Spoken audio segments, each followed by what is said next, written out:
Joined by Dr. Sergei Semleny, who's a defense expert and also a director at the European Resilience Initiative Center, is joining us live on this broadcast.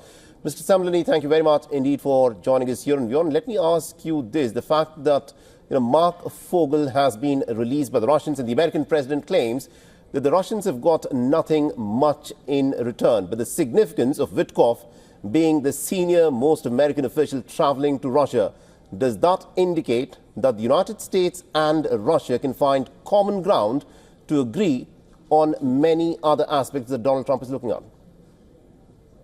Well, it is because the question, what does they mean under not that much in return? The problem is that Russia didn't have to get anything in return. Like Russia uses hostages, let's name it as it is. Russia takes people as prisoners as hostages. Everyone can be arrested in Russia with some weird drug case. The police will just find drugs in your pocket. And don't forget, a lot of drugs which are absolutely legal worldwide, like painkillers, etc., are illegal in Russia. Right. So any person traveling with the prescribed drugs can be arrested and put into jail for 10, 15 years and used as a hostage.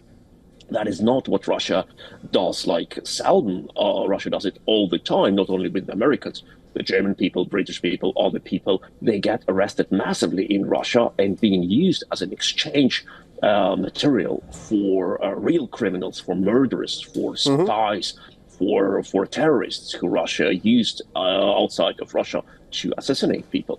So the real problem is there are still a lot of Western foreigners working in Russia or visiting Russia, and Russia has unlimited access to this exchange resource. Russia can arrest 100 Westerners over a night easily and use them all as an exchange tool.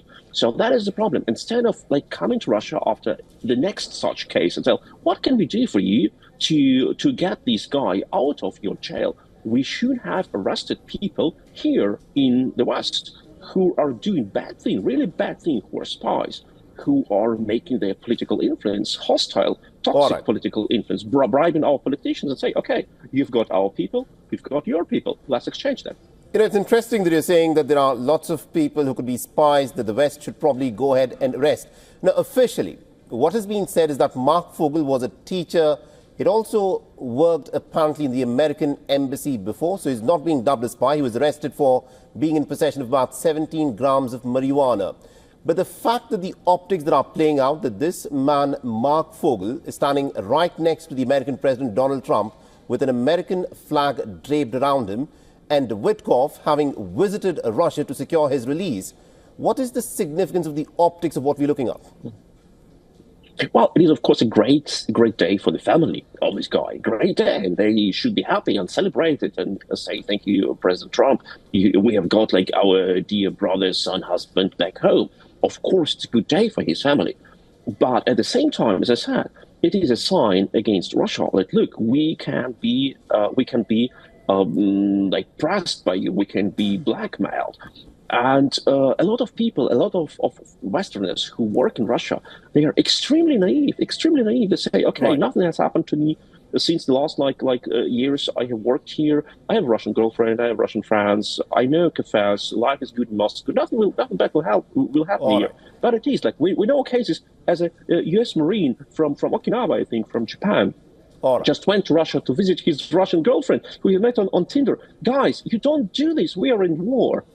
Interesting. You're describing people, the Westerners who visit Russia, to be a bit naive. But we'll have to leave it there. Thank you very much indeed, Mr. Semleny, for joining us with that perspective. Thank you so much. For all the latest news, download the WION app and subscribe to our YouTube channel.